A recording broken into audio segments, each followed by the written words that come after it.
probably want to mention this.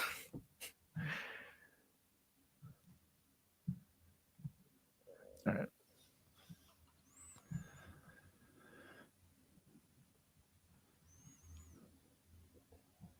Hello and welcome to this episode of the. I'll try that one more time.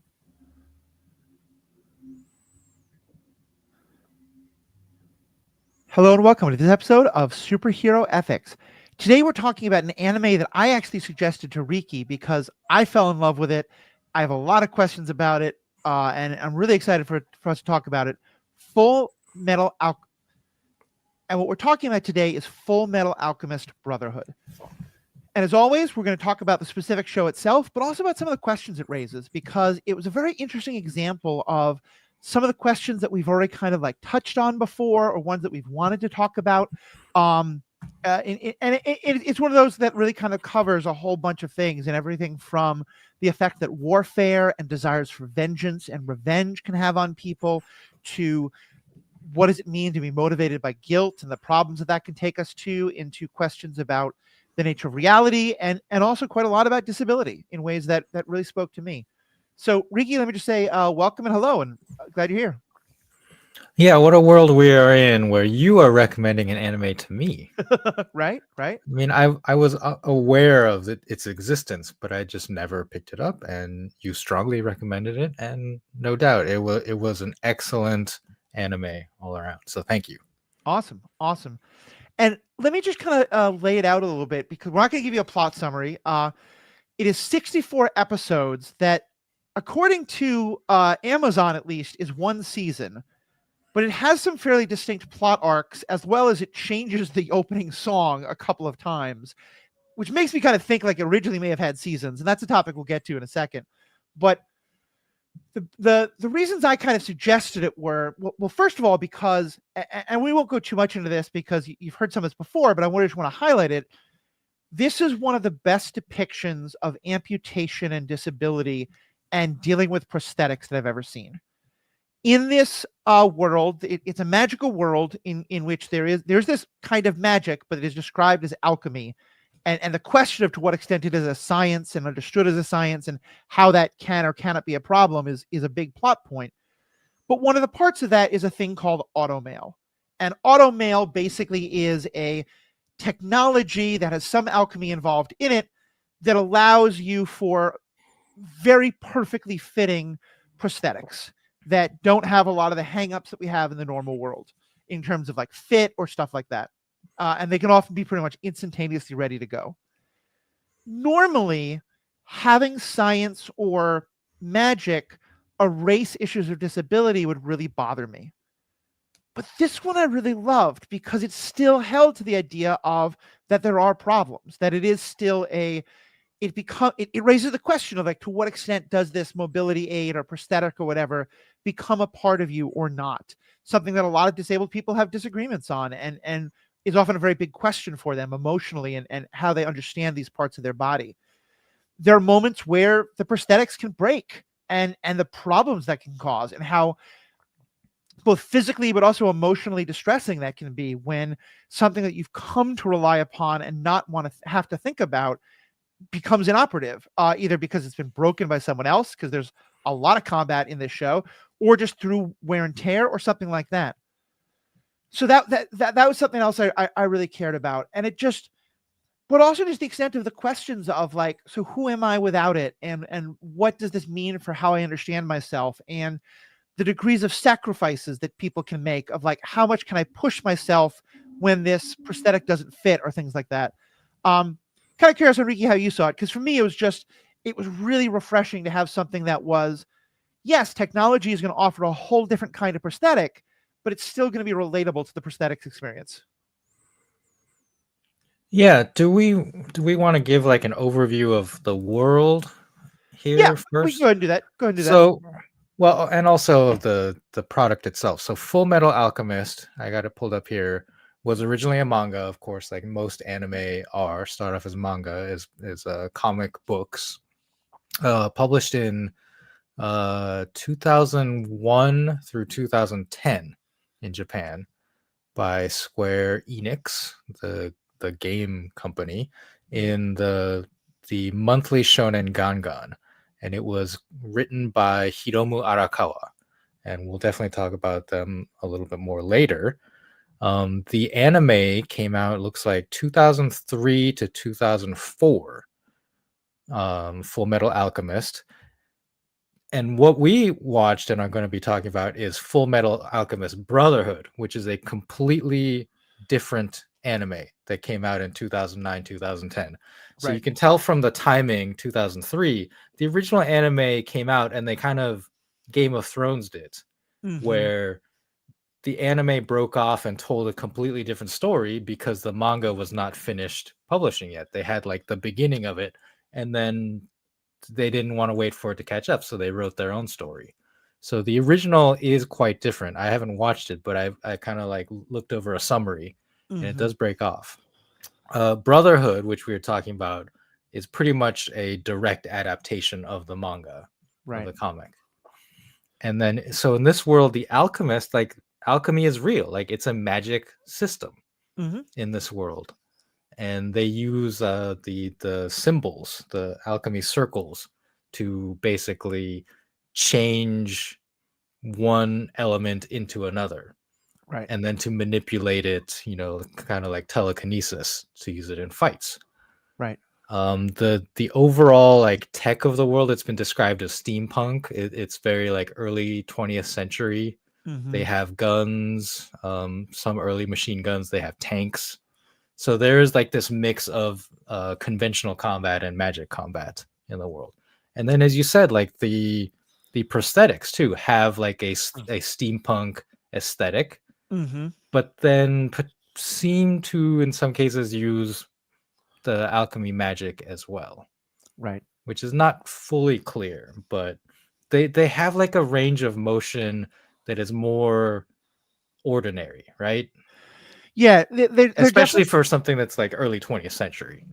Yeah, they're definitely very well. I mean, even just in the 20 years since I have lost my leg, the technology has advanced extremely well. Yeah. And I'd say what they're able to do is still beyond the technology of what we have in our own world, at Mhm. least at my price point. It's possible that, with much, much more money, we get something close to these. But the biggest thing, as I said, is the fact that they can be almost instantly adaptable to fit, because that is probably one of the things that most Ah, prosthetics wearers struggle with the most, is that first of all, just after, think about like anytime you've had a wound, there's swelling, right? okay, yeah. After an amputation, there's an incredible amount of swelling and Mm. and just tenderness. So like when you see someone like Misty Knight in a Marvel product put on a prosthetic 2 days after her amputation, that makes no sense, because there's no way that the swelling would have reduced enough, that the healing would have gone enough that you could put a prosthetic on. Generally, it's about 6 months to a year after an amputation till you can even think of starting to put on a prosthetic. Yeah. Now, granted, these characters, at least in the case of Elric, and we'll get you more into the story itself in a few minutes, but I just want to talk about the disability part. In that case, they have sacrificed parts of their bodies for alchemy, which, if it sounds fairly brutal, yes, that's the exact point. Yeah. So that if it's a magical removal of a limb, I'm happy to understand the idea that it might be a magical, that it doesn't swell or fit, but still, like, auto mail is able to be built and then adapted to it. It doesn't have to be like very specifically measured to a specific person. You can like buy a piece of off the rack auto mail and attach it to your body. Mhm. So that part isn't realistic, but that's fine. I'm fine with like technological advances. It's that I could still look at it and feel like I can relate to this character. I know what this character's struggle is like, even if they're using technology that's wildly beyond what I have access to. So yeah, the main protagonist, Edward Elric, lost his right arm and his left leg in an alchemy experiment, Right. and his best friend, love interest, Winry Rockbell, I think is her Mm-hmm. last name, grew up like they were kids, like early teens, I think, when that Right. happened. And she like saw this tragedy and was like, I'm going to become an automail mechanic to help you. Right. And she's the one who is usually creating or like fixing his automail, Mm-hmm. and is, I think other characters do recognize like she is a genius in Yes. this field. Very much so. And so that's why like perhaps like his automail is better than the average, Mhm. and the fit is better, as you said, because A, she's a genius, and B, she loves Edward, and so Right. has like basically devoted her life to this craft to help him. And as someone who's worked with probably a dozen prostheticists over the years, that's not an uncommon origin story. Mm, A number of the folks I knew, some of them had amputations themselves, but a lot of other them, like they had a brother who had an amputation, or childhood best friend, or something like that, that gave them a like, I see why this is important, and I want to get better at it. yeah. So yeah, so I just kind of want to say that thing about disability, and if you have anything else you want to say in response to that, and then we can kind of move on to the rest of things. Well, I want to mention like part of the reason that it is so realistic Uh huh. is that the author Arakawa interviewed war veterans Oh, to I didn't both realize get a this. feel for like the war setting and how like veterans deal with PTSD and like the terrible things that they had to do, which is part of the Hmm. story, but Right. also to interview those who had lost limbs and had prosthetics, and to like understand their perspective. So Yeah. like it is it's realistic because the author put in the work. Yeah. And that I hadn't realized that, but it doesn't surprise me in the slightest because, like I said, it feels a lot more like, I think a lot of times when we talk about representation, especially in the writing room, it doesn't necessarily mean that it has to be the person. It's that if you're going to write a story about a particular experience, if you haven't had that experience yourself, you should at least like be making a point to talk to people who have, because so often it's like I can think I know what it's like to experience racism. I haven't experienced it. I can think I know what it's like to experience, things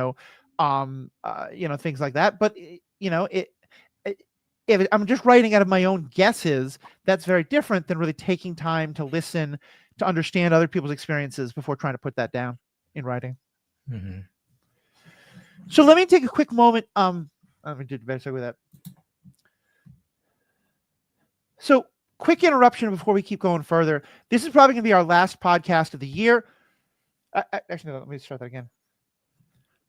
So we've got a lot more about the show that I want to talk about, but I want to just say a quick word of, if you enjoy content like this, if you want to help support content like this, and more importantly, if you want to get ad-free and more content like this, the best thing to do is become a member. For only $5 a month, $55 a year for a little bit of a savings, you become a member, you get free access to all those things for both this podcast and the Star Wars podcast. We've had bonus episodes every month on the Star Wars podcast. We're going to start doing that on this podcast as well. But you also get bonus content at the end of almost every episode. You get ad-free content, and it's a way to help support the podcast. The link is in the show notes to this, or if you just go to our website, theethicalpanda.com, you'll find all the information. Please think about becoming a member, or even gift a membership to someone else. Makes a great holiday gift.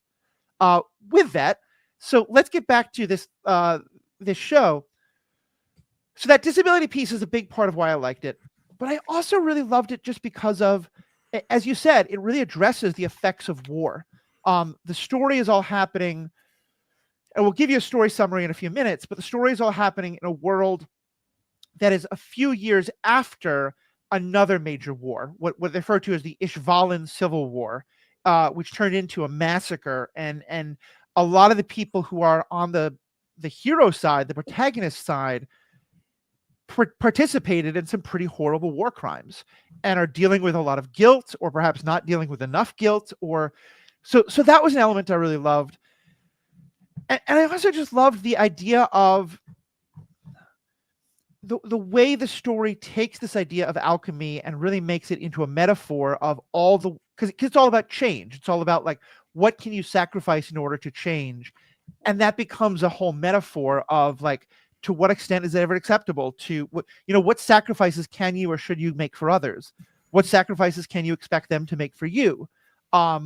What sacrifices can you demand others make as a government, as a nation, as a family, etc.? So that was kind of where I was coming from it. Riki, why don't you get what were kind of just your overall thoughts on it? I was blown away by the way that the story tells a story by Uh-huh. the way the story unfolds for this nation, right? There are Yeah. characters, and as we said, Edward Elric is the main POV character, the protagonist, along with his brother Alphonse. But to me, the story was about the nation of Amesterisu, I Mm-hmm. think is how they pronounce it in English. Um, Mestra, I think is. oh, really? They shorten it? I think so. Okay. Anyway, it's the story of a nation and how a nation heals from its crimes Right. and how it moves forward beyond that, and how the individual soldiers as well move forward. And there were like times where I wasn't that interested in what Edward and Alphonse, the supposed main characters, were doing. And I was like, no, Mm-hmm. no, go back to the other people, the Yeah. supposed side characters, Yeah. and tell me more about them. So I don't know, like I found it very unusual in that way Mm-hmm. because I'm used to so many of these shonen manga and anime being centered on like a powerful individual. Right. Son Goku, Luffy from One Piece, stuff Right. like that. And then like the ensemble cast around them like are the support characters and they fight like the mini bosses, but then when it comes to the final boss, like you let the most powerful one fight. But this was also just like not about fighting as much as I Yeah. expected. There was definitely fighting. It was animated very well. It was interesting, but it wasn't about that, and it wasn't about like the strength of overcoming your opponent. Yeah. It was about the healing. Well, and so let's jump right into that. I said we're going to give a plot summary, but in some ways, I don't really think like the plot is kind of not the point, and I think we're just going to kind of bring up plot points as we go. But I don't want to spoil it all for people, but also I think it's much more about kind of the feel of this that we're talking about, and there's a whole other aspect of the sort of iconography of it I want to get to. But let's just talk more about it, the shonen aspect, because that's a term I only know from you. Um, and I think I remember you saying that one of the things that was odd about this was it was written by a woman, which most shonen is Yes. not. And so, what is shonen anime, and what were kind of the elements that you did or didn't see in this? Well, shonen is literally just the word young boy in Right. Japanese, but it is used now to describe this genre of anime and manga that is geared towards boys and is, you know, in in the stereotypical way and is focused on fighting. So like fighting anime in Japanese you call shonen typically. Okay. And so, as I mentioned, stuff like Dragon Ball, One Piece is a little bit more like fantasy adventure, but has a lot of fighting. Mm-hmm. You know, Yu Yu Hakusho is another one. Uh, what's the Jujutsu Kaisen? Uh So, huh. like all of these, you know, are set in some kind of fantastical world. There's like magic or like super martial arts going on, and then like it is generally like focused on the fighting aspect. There are entire episodes that are just like fights. Right. um and as as you mentioned, this this genre is usually dominated by men Right. in terms of the creators. The mangaka is just the word for the artist of a manga, and it differs a lot from how you would perceive American comic books, in that it's one person is Mm. often like doing both the writing and the drawing. Interesting. Oh, yeah, They that's very may true. have like support staff like inkers and all that, but it's usually like one creator like doing the entire story and Right. creating the characters. Whereas, you know, like a Spider-Man comic, you have the writer and the artist are Yeah. different people and they collaborate and they like say, hey, like I need this panel to look like this or that. But in manga, it is very typically like one person just doing the whole thing and with the support staff. Right. Right. So in that genre, like it is mostly men who do the shonen, and then there's shoujo, which is young girl, like romance, slice of life, you know, like high school Mm-hmm. drama type stuff. There's a lot of women in that branch of manga.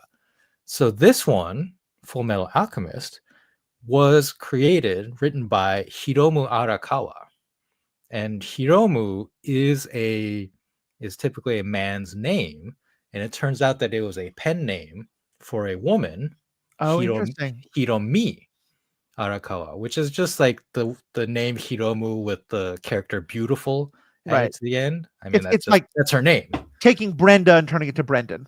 Yes, exactly. So like, Megumi, Kiyomi, like mi is a suffix that is often attached to women's names in Japanese.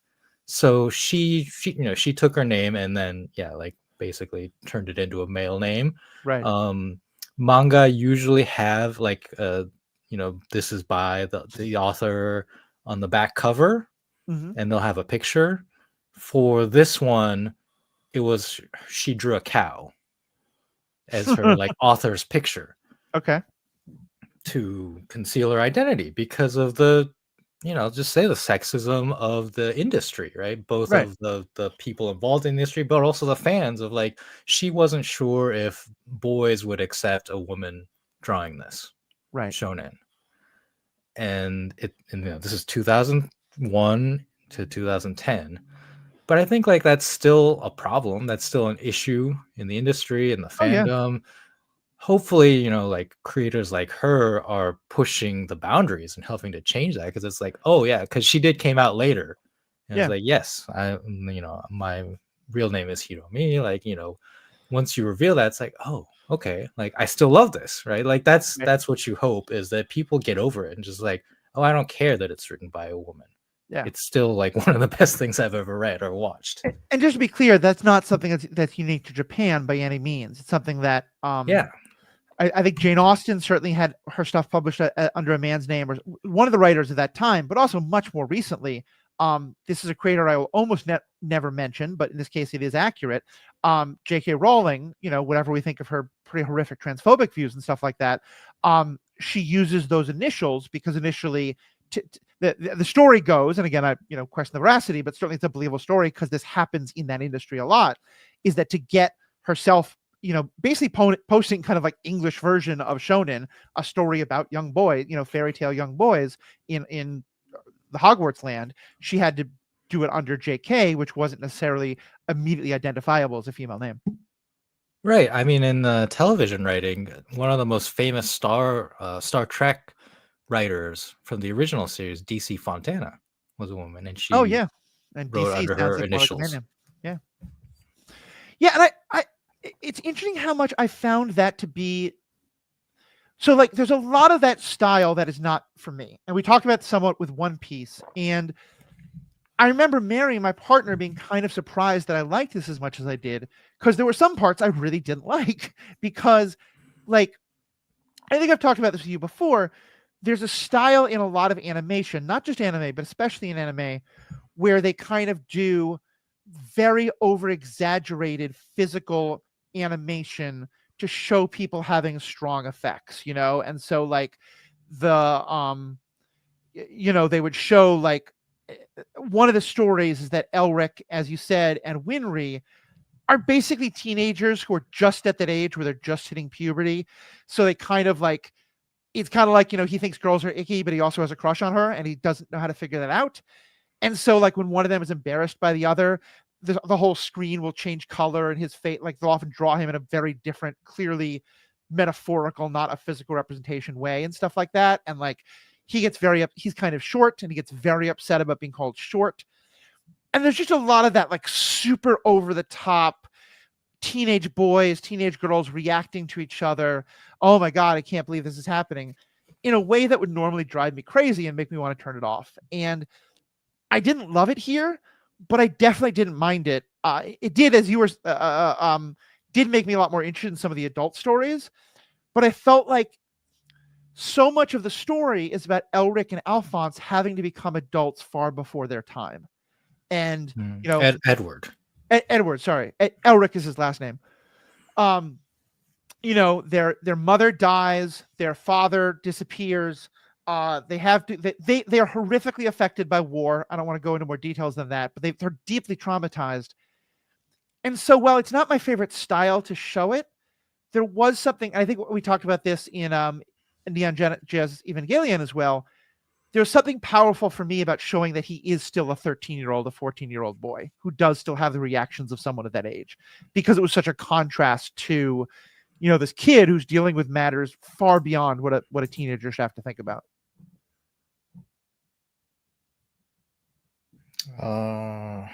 Yeah, I'm just looking. I'm trying to see if there's actually an age listed somewhere, but I'm not seeing one. I'm pretty sure they said 14 in the first season Okay.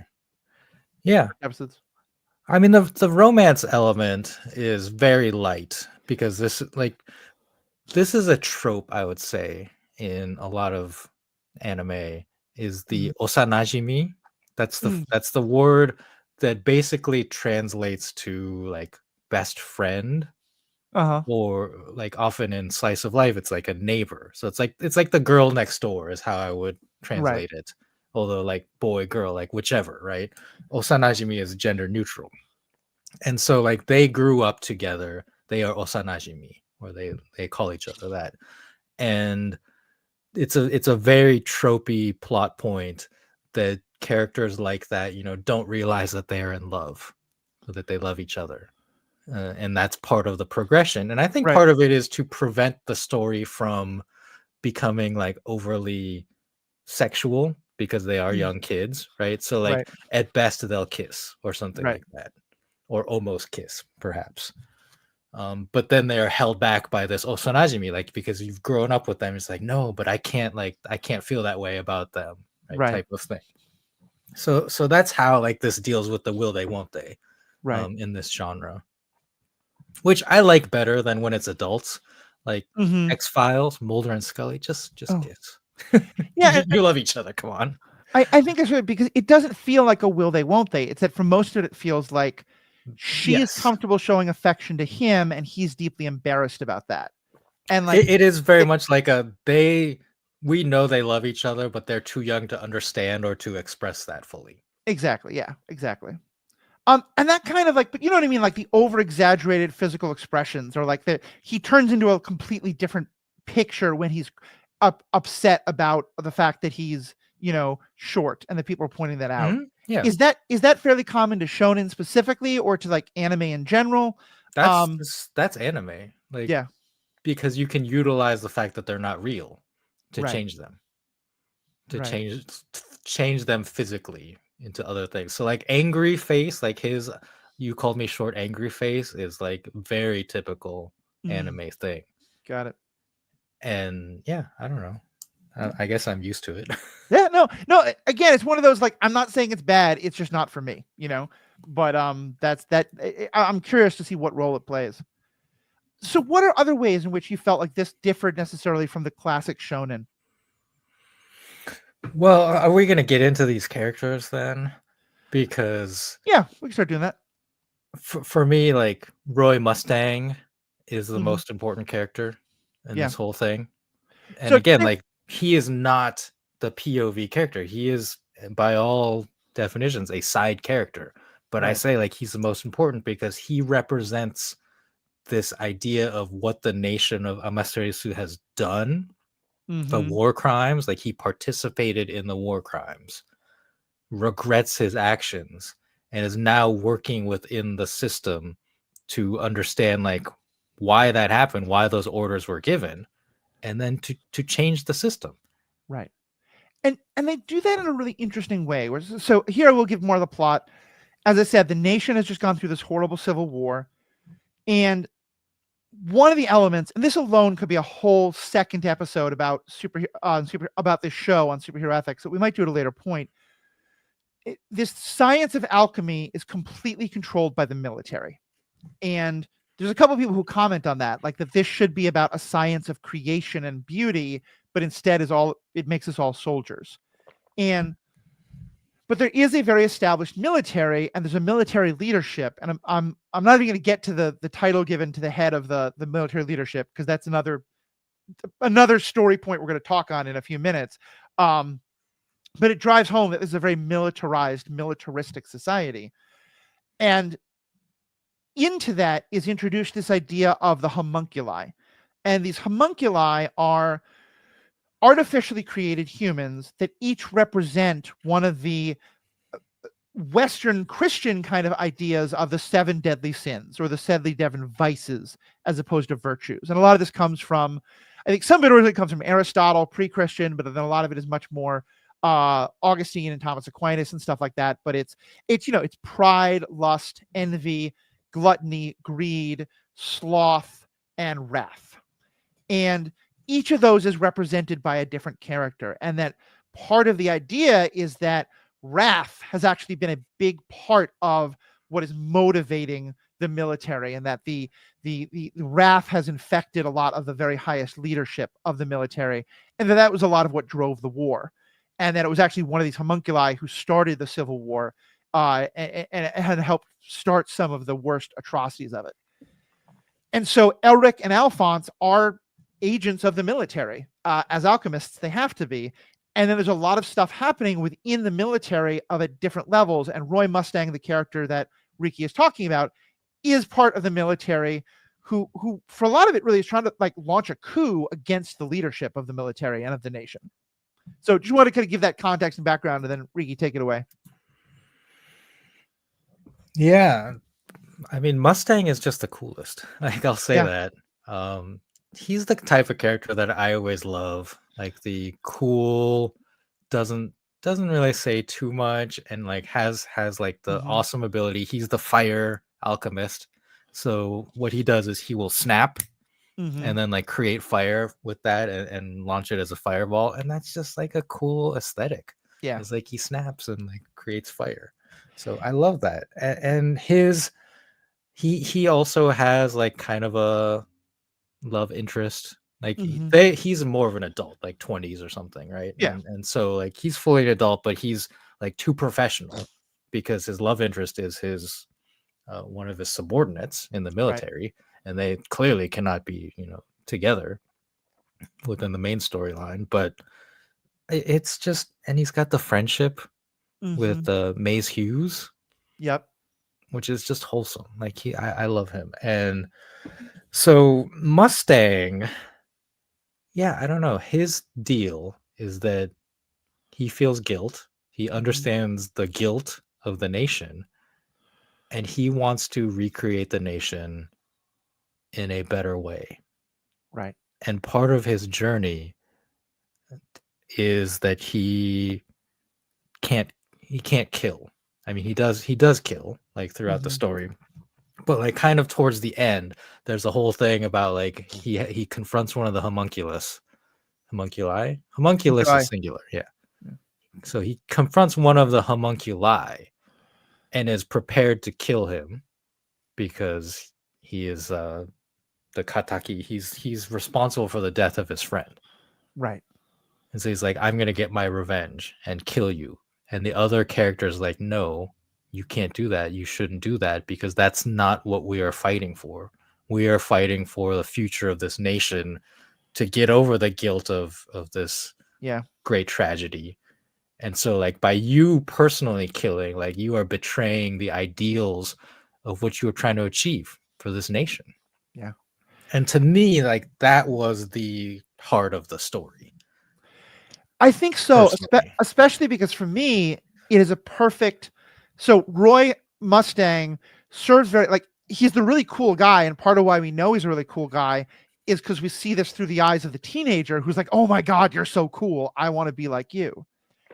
And I think it's one of those brilliant parts of the story is a way of showing the same issue on a macro and a micro level, because Mustang is dealing with this incredible guilt about the nation and what the nation has done, and having to come to terms with the fact that you can't just motivate yourself out of a desire to fix your guilt. It has to be something more.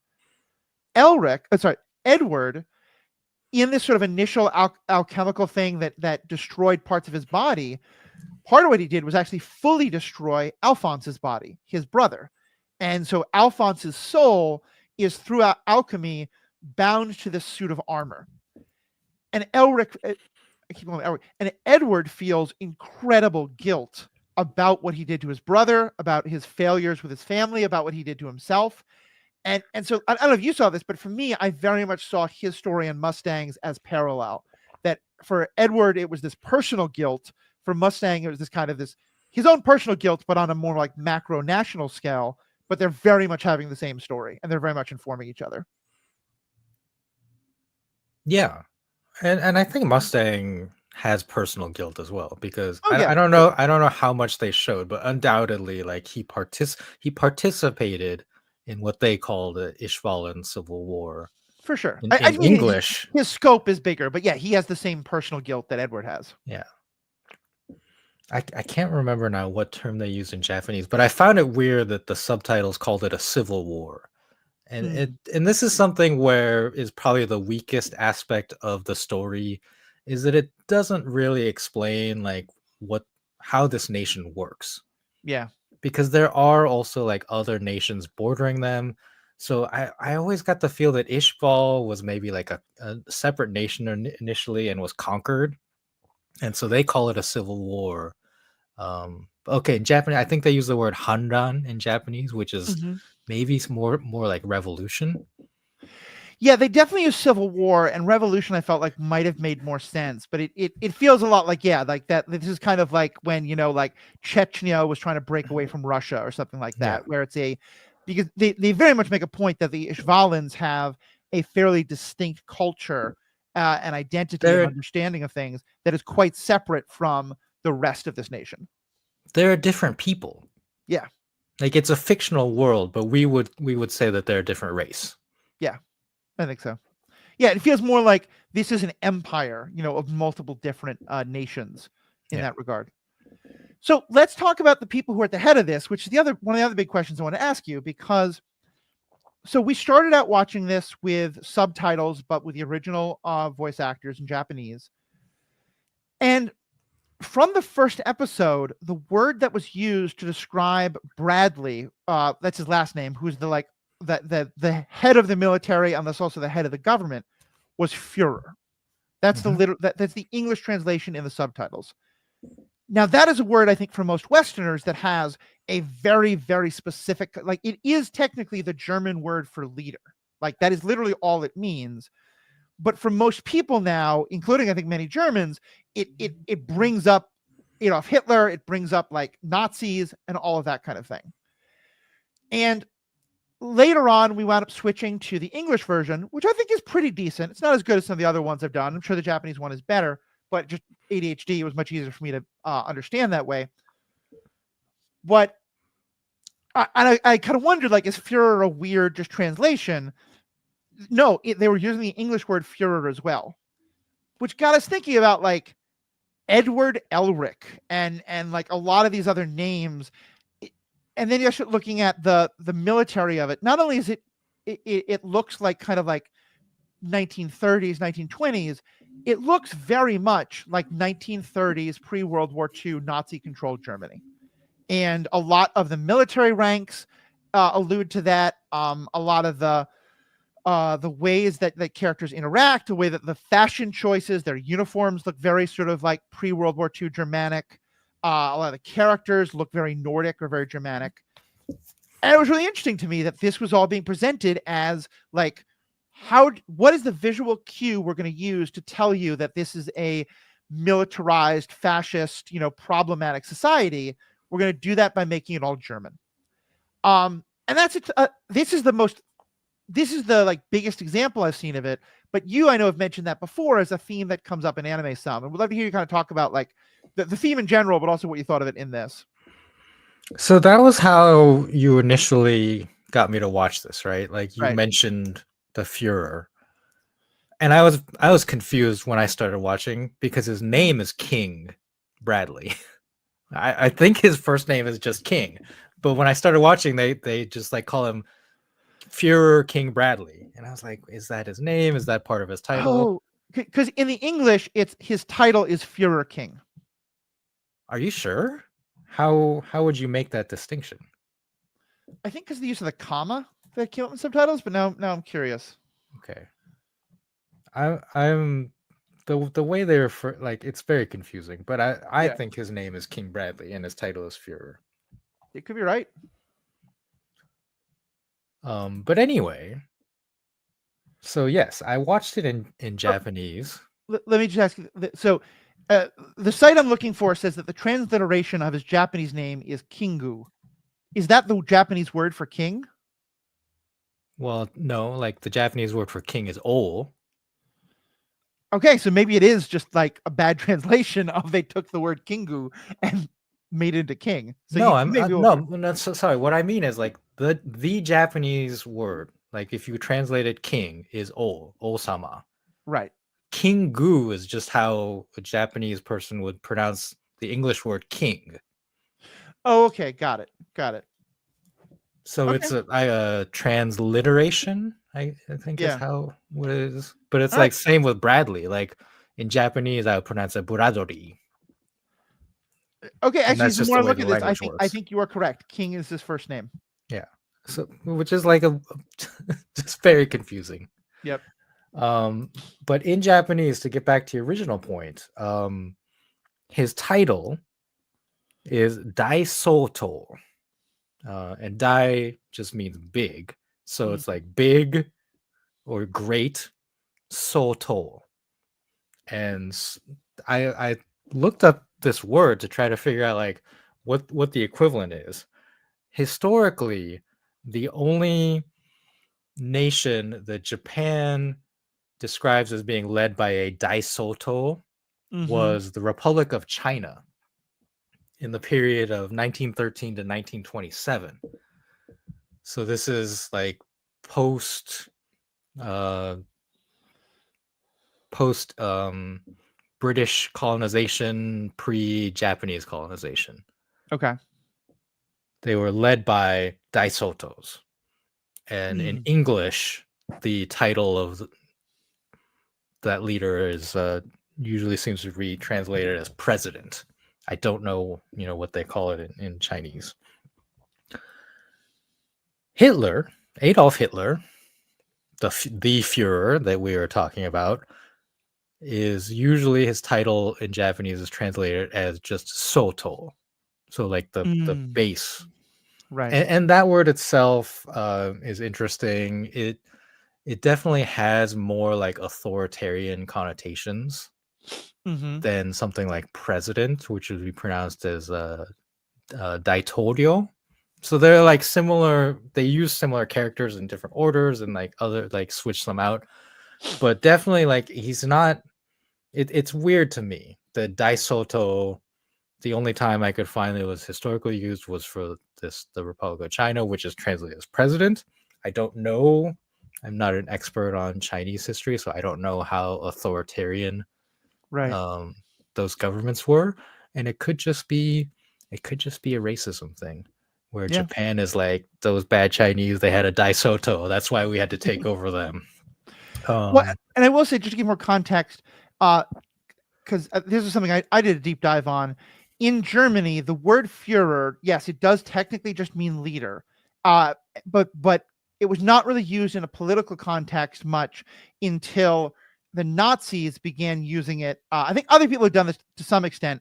It would often be referred to as the leader of a political party in Germany was the mhm. Führer of that party. The Nazis took that a lot further and made almost any other leader of an institution the Führer. But they wouldn't say Führer; they would say, like, for the head of the SS was the Waffenführer, Yeah, and things like that. And that, um, because of the associations with Hitler and the Nazis, the word Führer is almost never used on its own anymore today in Germany. Instead, people much more refer to the word for chairman, which I'm not going to try and pronounce. But that Führer is still found as a suffix in other words. So, for example, like a mountain guide is a Bergführer, or mhm. a tourist guide is a Touristenführer, or something like that. But so all this points to me of, to use the word Führer both in the subtitles and in the English, that's not a mistake. That particularly with all the other German iconography, that's a very intentional. Like, we want to link this to the Nazis in some way. Yeah. I mean, well, I say yeah. I don't know. Is what I Okay. will how I will say that, because again, like the original manga, King Bradley is Soto, or sorry, Right. Dai Soto. So if you wanted to call him the Führer in Japanese, you would just call him Soto, because that's how they refer to Hitler. Right. So I don't know when they translated it what they were trying to do Right. per se. Well, and It moving. is interesting that that choice was made Right. for an English translation to use a German word, and that Hmm. the obvious connotations of that, but I also don't know if the original Japanese translators were aware of the full Hitler connotations of it all, and That's we're fair. just like trying to like, well, we'll use a German word here. So perhaps they were still trying to invoke, like, would you agree at least that it does feel like a very Germanic society as as it's perceived? I'm not sure because I looked into especially like the uniforms, Uh-huh. and most of the discussion about the uniforms was like, well, there's some French influence, there is some Prussian influence, which is Germany, but pre, World Right. War One. I would definitely not say that it's Nazi in its Okay. imagery of the uniforms. It's European, and it's Right. kind of like a mishmash European. Like again, like this is a fictional world. Like the mangaka like just created this via various influences. I would not say like from the uniforms that it's primarily a Nazi thing, Mm-hmm. and also like the technology, right? Like I mentioned tanks, but the tanks are definitely pre World War II, Right. like maybe like 1920s Mm-hmm. tech.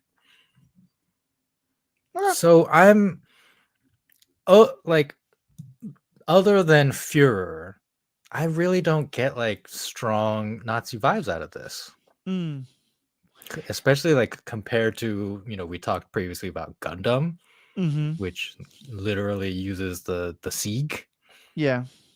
Sieg Okay. That's Sion. fair.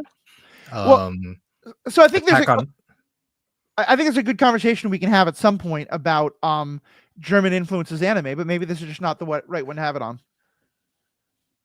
well, yeah, like that. I think when I initially came to this, again, Mm-hmm. like because you were like the leader is the Führer. I was like, oh, Right. uh-oh. Like I definitely had that. And Right. watching it, I just like never got it as strongly as from the other ones. Like I think Mm. Attack on Titan is much stronger and much Okay. worse. Also because of like the people. Right. Um yes, like King Bradley is the Führer, and he's carrying out this plan that involves genocide, mass genocide, Mm-hmm. but it is also like the mass genocide of his own people, of his Right. own nation. Ultimately, like it starts in Ishval, but ultimately, like basically the entire nation of Amestris is up for sacrifice to pursue this goal. Yeah, and to be clear, I think I never got a strong Nazi sense as much as I got a very strong Germanic sense. Like, to me, this feels like it is very much set in fantasy Germany, and that's everything from the facial hair that a lot of the characters have to the names they use. And I think because of that, there's a natural association of it with Nazis as well. But yeah, I what I was getting was a much more German feel. But yeah, if other people don't see it, that makes total sense too. I just I didn't get that as Okay, much. cool. Let me take one more quick break here to talk about other ways. I'll do the segue here now and then bring us back. So I'll do the ads there. Um, what are other things we want to talk about? Okay. All right. So let's kind of close out with one or two other topics. Because one thing I know you've talked about is this idea of how war changes not just individuals, but a nation. What is it that you're seeing there? And what do you think about how it was portrayed in this? This is, I mean, shonen often have this theme of not killing. Right. I think because it's generally perceived to be for a younger audience, like there's violence, there's a lot of violence like in the Right. fighting, but very often the main character is someone who doesn't kill. Right. And like that's an important distinction.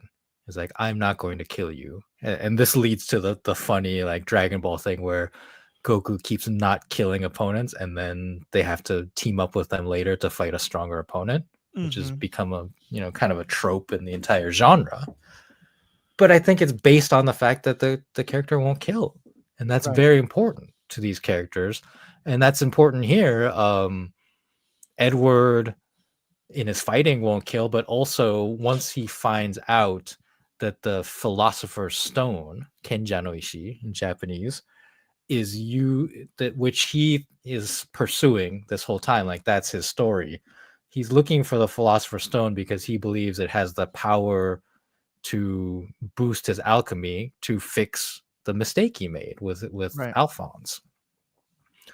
And one of the discoveries is that the philosopher's stones are created by sacrificing humans, Right. human lives, and that's why they're so powerful. And when he discovers this, he's like, well, I guess we're not going to do that. Yeah. I guess we're not going to use it. I mean, there are obviously some very conflicted moments where you think maybe he will, but ultimately he chooses not to because of that. And again, that mirrors Roy Mustang's story of like not killing in revenge, and Yeah. ultimately the story of the nation. And it's something that's really powerful, and it's tied in very much to the magic system. One of the core laws of, or core tenets of, tenet sounds like a belief. This is just like this scientific law of alchemy is what they refer to as the law of equivalent. Is what they refer to as the law of equivalent exchange. And what that means is that alchemy is all about transferring one thing into another, but so that you can't like create something out of nothing. You have to, sacrifice as much as you're trying to get out of it. And often that means that like you have to have like, you destroy some water in order to create some other element or something like that. But that one of the highest sacrifices you can make is a literal human life. And so that allows you to pay for there isn't like a currency necessarily, but it's all this kind of like metaphysical thing that I'm glad they don't really explain and don't go into like the exact details of, because I think that would kind of ruin the idea of it. But it's that, yeah, that like if you sacrifice a human being, you get far more power. And that one of the things that we learn is that both in the fighting with Ishval and like connected to it, there was a whole city that was destroyed. And that what they actually did, what they found out was that city was laid out like an alchemical circle, which is kind of like that's the site of the magic. And that by the end, they realized that part of what the plan is that the Fuhrer has laid out the entire nation as an alchemical symbol. And so is planning to sacrifice all of these people to use their deaths to become that much more powerful. Yeah. And not even him. There's like a secret boss. Right. Yeah. And I think I love that so much, in part because it kind of puts in exact words to this metaphor we're talking about, because generally the idea is that to what extent are you willing to sacrifice the lives of others in order to gain power?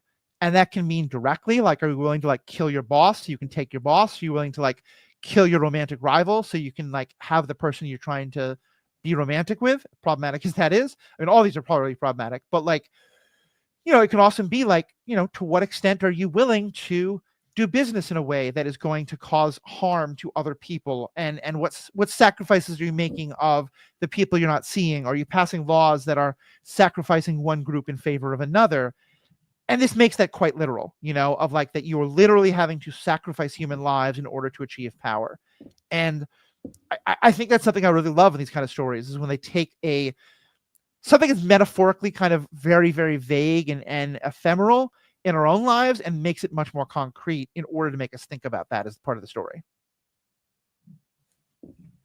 Yeah, this was very powerful because I mean, what the homunculi are trying to do is achieve godhood in a Right. sense. At one point there's even like is there a god, right? There was like a being in the sky Mm-hmm. that the final homunculus is like trying to reach Right. after they start this final alchemy, and they make reference to God. It's not clear like what that is or if it's even a thing. There's also a being in the I don't even know what it's called. Shinri, truth. Mm-hmm. Right? There's the being that Edward sees when he performs the life exchange alchemy and fails. Right. And it's like this basically blurred out being. Like from our perspective, like we can't even perceive it.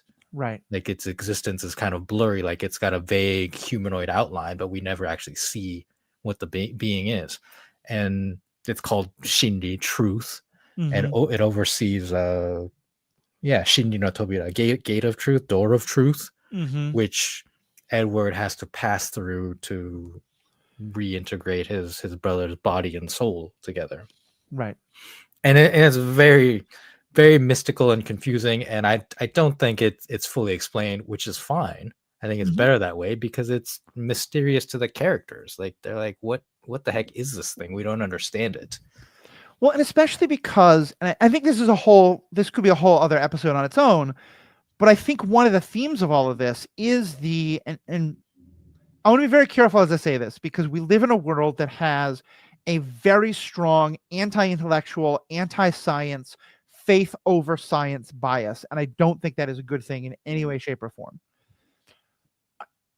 But I do think that there is a danger of the over scientification of everything, particularly when it's attached to a lot of human hubris of like, we understand everything is scientifically explainable. And again, I'm not saying that it's an argument for God. I'm just saying an argument for like the limits of what we can understand yet. And I think that is one of the themes that comes up in this, because alchemy is presented as being incredibly scientific, that there is just it's just the rule, it's how this happens. And so when this character of truth, who is presented as, yes, not human by any means, not something we can put into an easy box of it's a spirit or it's a god or it's this or it's that, but it takes what everyone thought was supposed to be is just a immutable law of the universe, and gives it a personality that can be to some extent negotiated with. And that's by no means the other element, but there's a lot of this discussion throughout the whole thing of like, is there room for faith in a world of science, and should there be? And I definitely don't mean faith in the idea of the Western idea of God, or like monotheist or anything like that, but just the idea of like faith and hope, or faith in others, or faith in a divine being of any kind. And yeah, I really just love that. And I love this idea of the personification at the gate of truth that kind of pushes back a little on this idea that like maybe humanity hasn't fully figured out all of the science quite yet. Yeah, absolutely. I think as I said, I think it's very important that we are not told what the heck is going on with truth, because the characters aren't told, or they don't understand. Like they reach this point, and yeah, I think Edward does have to do like a leap of faith, like because he has to give something up at the Yeah. end. That's what I'll say, in order to achieve his goal. Yeah. I think it's a very good way to put it. All right. Any other kind of last things you want to say on this? We can probably do a bunch more episodes. Our friend Meg Rickman, who's also a big fan of this and has also seen the original, we were hoping to get her on this week. Work schedules changed, so we couldn't do that. But I think we're going to have a couple more episodes over the next year or so on this show, because there's so much more to talk about. But any of the last things you want to mention before we close out? I want to talk about Ishbal and the character of Scar. Yeah. Because in addition to Roy Mustang, I think Scar is like very important to the morality of the show and what the characters are trying to do. So Scar, that's the name he's given in the show. Right. I don't think we ever learn his true name. He is a survivor of this Ishbal civil war. He's Ishvalan, and he gains a power during that conflict, and then uses that power for revenge throughout the story, to take revenge on the alchemists from Amestris. And he's mostly an antagonist that they have to fight, because he's trying to murder all the alchemists that he sees as responsible for the massacre of his people. And then stuff changes, but not necessarily in a typical shonen way where they defeat him and then like he joins their group.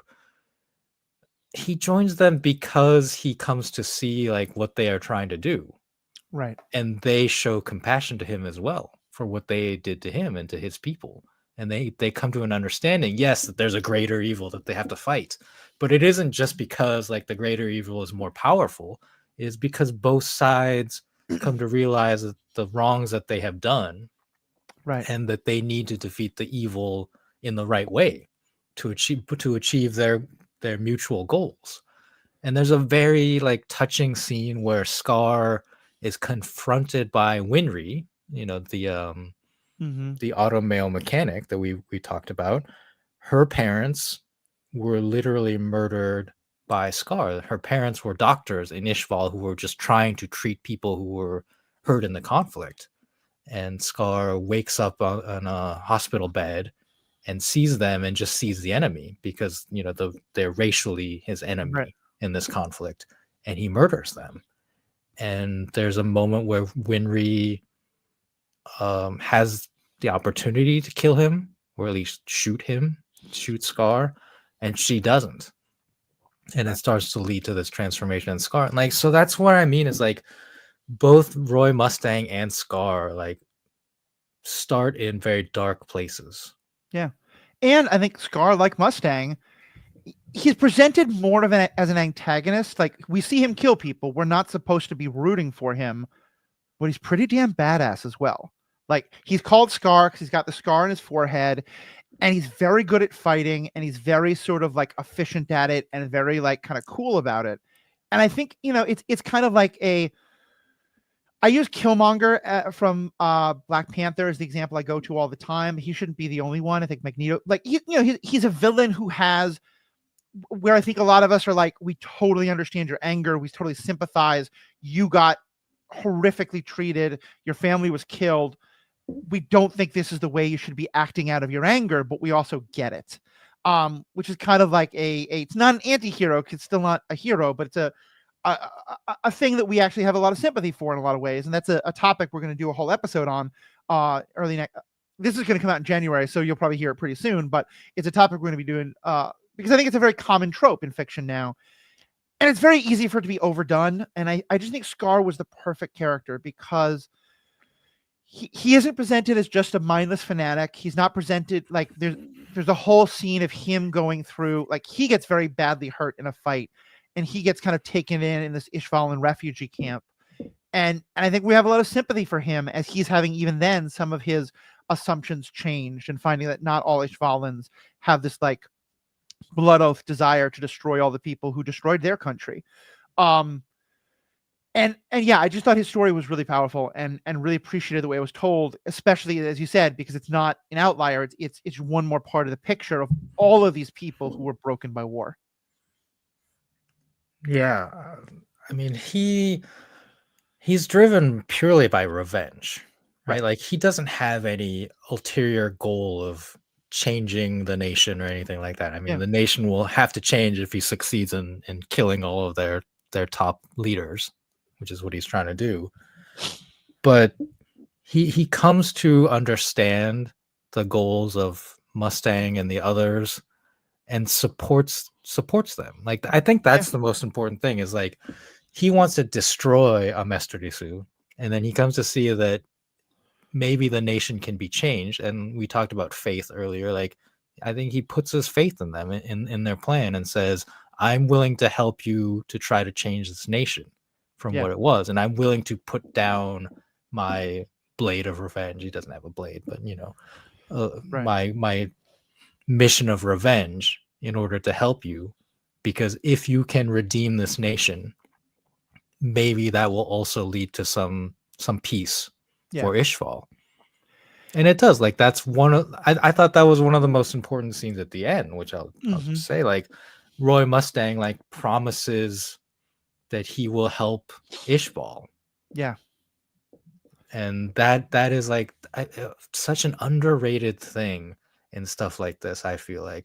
It's like once you defeat the big bad and like you celebrate and your nation celebrates, but these people were abused and destroyed, and him promising like we will help them rebuild was very important to me in this whole thing. And that like I've tried to catch up on discourse on what Ishval is. Like, we've talked about, is Amestris German? It's at least like very European.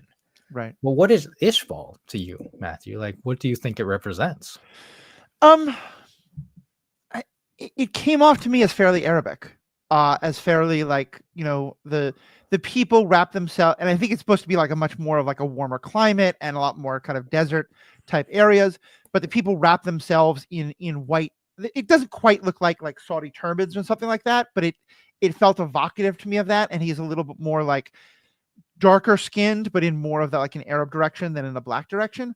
Um, so yeah, that's what it kind of, and there's a whole other area that we haven't talked about. There's basically a China in this world, and they do differentiate that as being Eastern as opposed to this world, which is very specific. This nation, which is very specifically Western. So yeah, to me, it was supposed to be kind of a lower class, lower income, and people who are really looked down on because they weren't like us. And to me, that felt very like Arab or Turkish or some other like that part of the world, or maybe even like like from like South. Again, I don't want to draw the exact conclusion, but like the way Germans and lots of Europeans would have thought of like Muslims from Southeast Asia or Southeast Europe or things like that. Yeah, They are also all distinctly much more religious than everybody else, which I think is another reason why I got the kind of like they're kind of like a stand-in of like Arab or Muslim or something like that. well, the nation Ishval is definitely like drawn in to be in its desert Yeah. climate, right? Like that's kind of a thing. The architecture, because it's a desert, has that feel. Um, yeah, I think given the time frame when Arakawa was originally writing this, Mm-hmm. 2000s, I think it could very well be seen as some analogous to what was going on in Iraq, Right. in Afghanistan. Yep. Not 9/11. directly, Yeah. mind you, but in all of these works, like I think you're influenced by what you research, Mm-hmm. but also what's going on around you, and like that would have been the most prominent conflict, Yeah.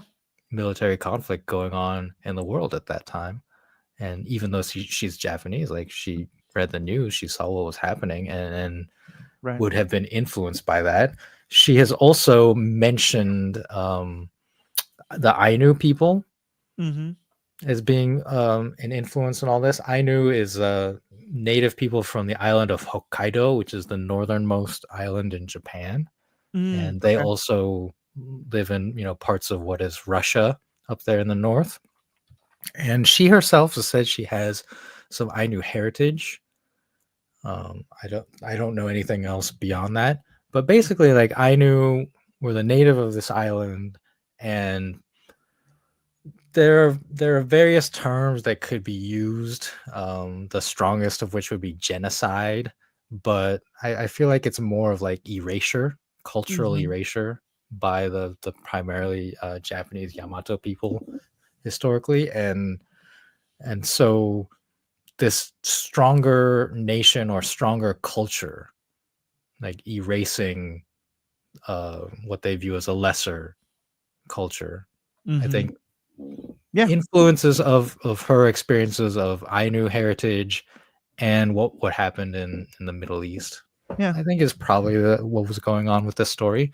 But again, it's fictionalized. Like there's not going to be a one-to-one in all of Mm-hmm. this, but it's just what she was drawing upon.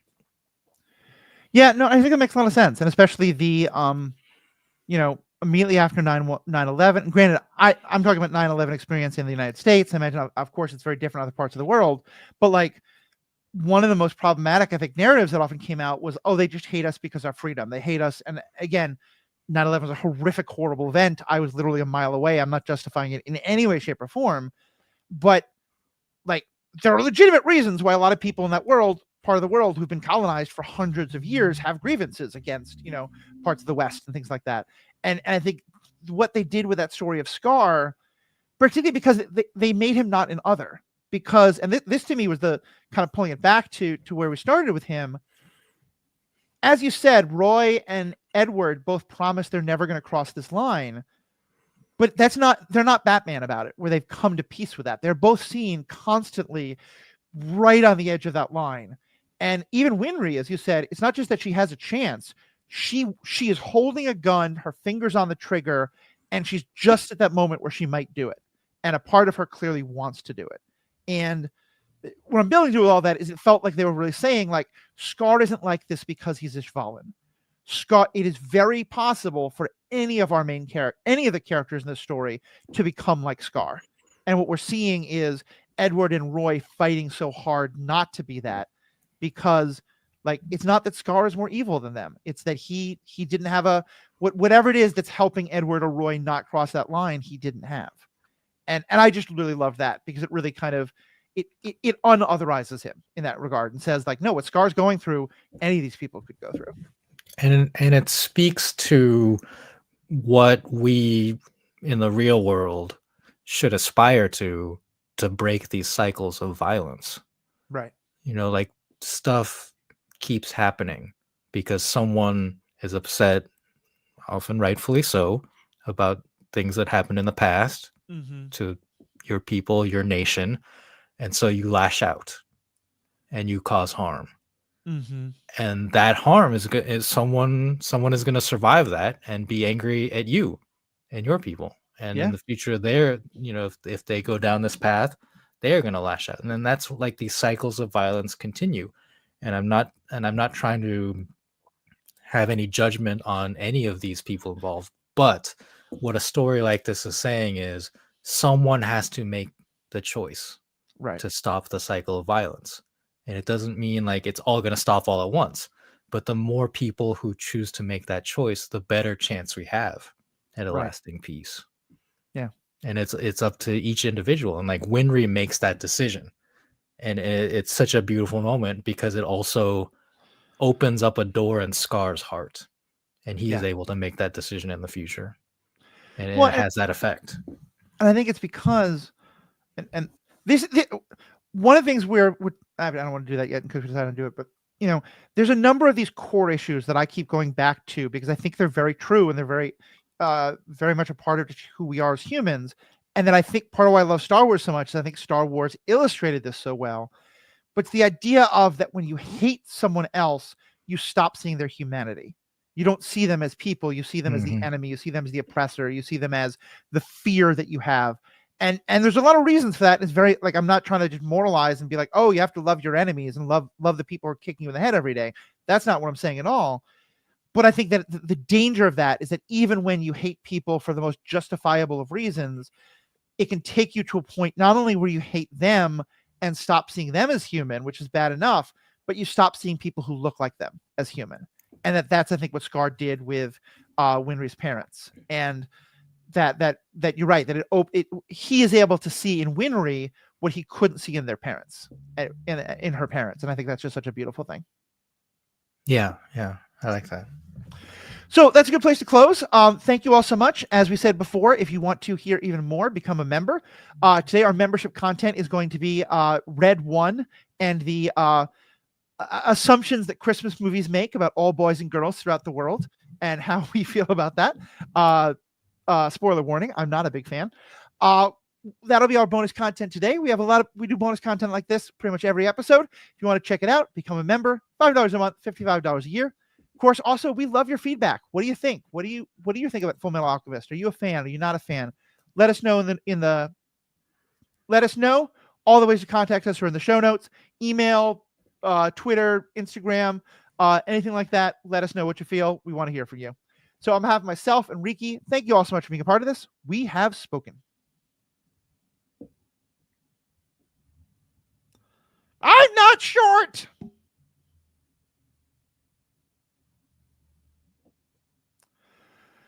Welcome back. So, Riki, let me just start with this. When a movie says Santa visits the house of every boy and girl throughout the nation, and I'm sorry, when a movie says that Santa visits the house of every child throughout the world, and that the whole world's children will be brokenhearted if they don't have Santa, what's your reaction to that? Seems implausible. I mean, the whole mythology of Santa in the modern sense has become ridiculous. Right. In that there's this one person who was able in one night to deliver all these toys. Right. Well, and to me though, I think that that is ridiculous. And this movie Red One, which it's out on Amazon. Either by the time you hear this or immediately after you hear this, we're gonna me and Pete Wright are doing a whole episode on it where we talk about a lot of the problems with it and some fun moments in it too. For me though, it's the assumption that every boy and girl it's the assumption that every child throughout the world is visited by Santa. Because there's like classes stuff there, but also like probably the majority of children in this world don't celebrate Christmas. And for me, I think that's one of the things that like I am Christian. I love Christmas. I think it's a fantastic religious holiday for people of my religion that shouldn't be pushed on anyone else. I think it's also become kind of a generalized, either you can see it as like celebrating light in the midst of darkness, celebrating with family and friends in the midst of winter. That makes a lot of sense, though it's too bad that it's tacked on a Christian holiday. You can also see it as a very commercialized, capitalized thing, that it's just this day of incredible excess and corporate excess, and we have to buy the best thing so that we're better than the other parent or whatever it is. But yeah, I'm wondering if you're bothered in the same way as I am of the sort of assumption that these movies will make of, they won't mention anything religious, but they're still going to assume like everyone in the world, of course, celebrates Christmas. Well, I mean, I'm not Christian. I'm not religious in any way, and my family is Japanese. We grew up in the United States, or I grew up in the United States, and I don't know. I see Christmas personally as a non-religious holiday, quite frankly. Because we've never gone to a church or anything. And being Japanese, it's actually kind of funny. Are you familiar with Kentucky Fried Christmas? Yes, Okay. Yeah, that is like a brilliant ad campaign by the Japanese division of Kentucky Fried Chicken, where they just somehow like convinced the entire nation that on Christmas you eat Kentucky Fried Chicken, and it has become like an actual thing. It's the Chinese food of Japan. That people do, like it's culturally known now, like even in the United States. So that to me, like Japan is definitely not a Christian nation by any means. Like there are Christian people there, but this holiday of Christmas in Japan is completely non-Christian in my opinion, and has taken on this weird corporatization. Right. So for me, like Santa too, like I don't believe like is in any way Christian, right? Like is a Nordic myth. There is originally a Greek saint, Saint Nicholas of Elmira, I believe it is, who apparently like performed some miracle in the 8th or 10th century, involving a practice where like the people of the area pickled boys. Like I sang a whole thing about this in high school choir. Literally, Saint Nicholas rescues these boys from the literal act of pickling, and so that's where Saint Nick comes. But there's some Scandinavian myths tied up in it, and honestly, the modern day image that we have of Santa Claus as the fat jolly man in the red suit with white trimming is completely a creation of Coca-Cola. Like that was a Coca-Cola ad campaign that has now incredibly successfully, and so that's why I kind of love that the Kentucky Fried Chicken thing is in the same vein, defined what Santa looks like. And I wonder if originally it was because KFC also has red and white, like the bucket. Oh, I can see red that. and white and the there's a logo. connotation there. So for you growing up as a kid, did your family have a Christmas tree? Did you get gifts on December 25th? We did have a tree. We had a plastic fake tree that we would put up oftentimes. Gifts. I would receive gifts originally from quote unquote Santa until one year I found the gift I was going to receive like hidden in a closet. Yep. That's fair. That's fair. So I don't know, like I don't know. I've never asked my parents about it, like why. I think it's just kind of something they absorbed through osmosis. I'm not sure, like in the 80s, like how prevalent Christmas was in Japan that they would have done this, and maybe it was just a thing. Like we saw it on TV, like here's your Christmas present. Yeah. And I've certainly heard that from others, that there's often a desire to like not have your kids be left out. And it's interesting from you, because I know from a lot of my friends who are not Christian but are people of other specific religious backgrounds, particularly a lot of my Jewish friends and their families, really didn't like this, because it was, again, this assumption of, like, all kids celebrate Christmas when Right. often you're not. And there's something interesting that, like, many Jewish kids now get gifts at Hanukkah. And my Mhm. father's talked about this a lot, even on my Father's Day, but certainly before then. Hanukkah is fairly minor in terms of Jewish holidays.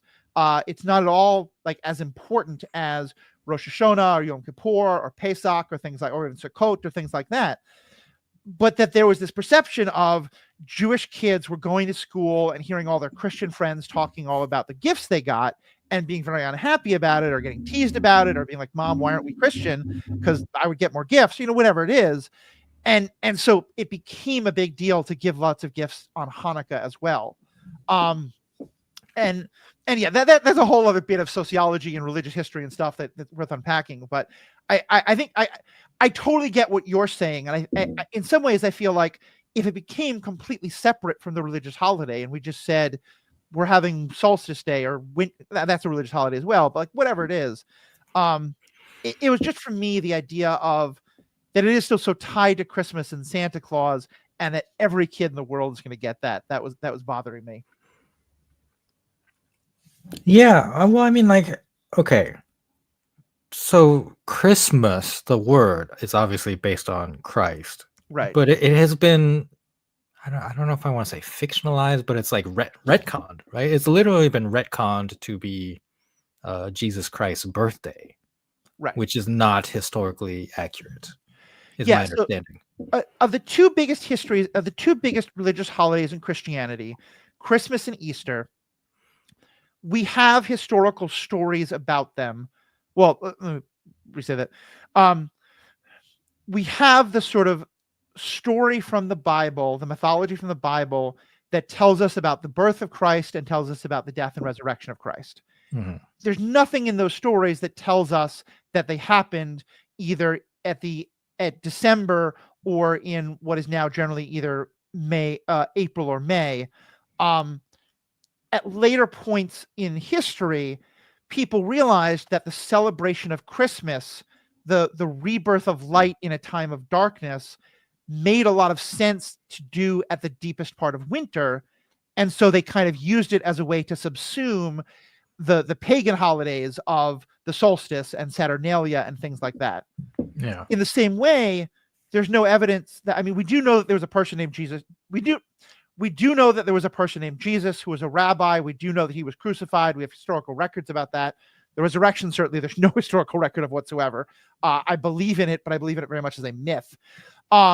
But there's no reason to think, either from historical or just from purely biblical records, that happened in the springtime. But again, because it's come to represent rebirth and renewal, and the idea that, like, out of death there can come life, which is the things we think about in springtime, and that pagans and people, all sorts of pre-Christian religions have celebrated at springtime. That's why Easter was put at that date. So yeah, so like the holidays of Christmas and Easter borrow a lot from pre-existing non-Christian traditions, and then also have been moved to those times of the year specifically for those reasons. Right. Got it. Well, I think the weird thing is that the whole concept of Christmas, which, Mhm. as I've said, to me is non-religious, Right. but Christmas as a thing has become so central. I mean, like, literally, you get vacation days off Right. from work or school, if you're lucky. The Christmas movie concept, Yep. it dominates the industry, whether you're talking about like weird like Santa mythology stuff like this, or the Santa Claus, or just like a romantic comedy set around Mhm. Christmas. Last Christmas. Another one I love is Love Hard. Like, Yep. Love Actually is 100% about Christmas time. oh And yeah, yeah. Well, I mean, Love Hard is based off of Love Actually and Die Hard. They Oh, smushed it. I love it. And there's also a whole genre of music. Like we don't have anything called Easter music or summer Yeah, song, you know? yeah. Or Um, Hanukkah. Well, I mean, there are Hanukkah songs, but it's not the pop industry, the pop music industry has not right. latched on to Hanukkah songs in the way that they have Christmas songs, With Adam right? Sandler being one very notable Yeah. exception. But yes, yes, that's very true. But Um, the Mariah Carey song recharts every year oh yeah. nowadays. There's a reason why Spotify gives us our Wrapped at the end of November, because they know that in December we'll completely warp all of our listening numbers Mm, because, the Mariah Carey song. There's an entire social game that people play of like how long can you go without listening to the yeah. Wham Christmas song. Um, that I'm tempted to break for all of you by humming it right now, but I'm not going to do that. So yeah, like it is just such a dominant part of the industry, and it's a thing, and I love hearing that for people for whom it was never a question of religious supremacy. I think probably it's that I met, like, even as I told that story about like Jewish parents feeling a need to give their children something like this because they were getting teased or treated badly or just feeling badly among the other kids. Like that's classic assimilation, and I think that there's a lot of people might be like, no, I don't want to have to celebrate this Christian holiday as just an American holiday because I'm not Christian. So yeah, it's a much longer story, and I just want to hold up as an example of the opposite. There is a movie called Noel, part of the Christmas genre of movies that you mentioned. I believe it Mhm. is actually a Hallmark movie, and it kind of has this idea that like every generation has a new version of Santa Claus, and that I think it's all their children. It's like a direct line of descent. But this year, the brother doesn't really want to be Santa Claus, but the woman who's in the family, her name is Noelle, wants to be Santa Claus, and so she becomes Santa Claus and has like it fits and starts and good things and bad, but it all works out in the end because it's a Christmas movie. But there's a moment when she's still learning how to do the whole go down the chimney thing, and she goes down the chimney to find a family celebrating Hanukkah, and she kind of is just very polite and says, "Oh, I'm sorry, wrong house." Mm, And that moment made me so happy because it was like, yeah, it was saying like, yeah, lots of people are going to celebrate Christmas. Some are religious, some are completely not. Santa's going to go to all of them. But if you're not celebrating Christmas, that's okay too. And even Santa can respect that. And I just love that moment so much. And that was part of why I was like, come on with Red One. yeah, I mean, I haven't seen Red One yet, so Yeah. I don't know how deep they go in terms of the Christmas of it. But when I hear that, like I don't think of Christmas as Christian. Like that may Right. sound completely weird, but No, I think it's like completely legit.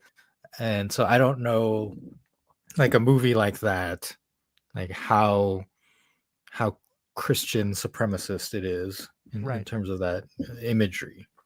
Right. Yeah, I think it makes total sense. Well, cool. Thank you as always. This was a fun conversation. Thank you to our listeners and members. This is probably the last thing that Riki and I are going. No, that's actually wrong. So never mind entirely. This I'm just saying. So thank you guys all for tuning in. We have spoken. Last Christmas, I gave you my heart.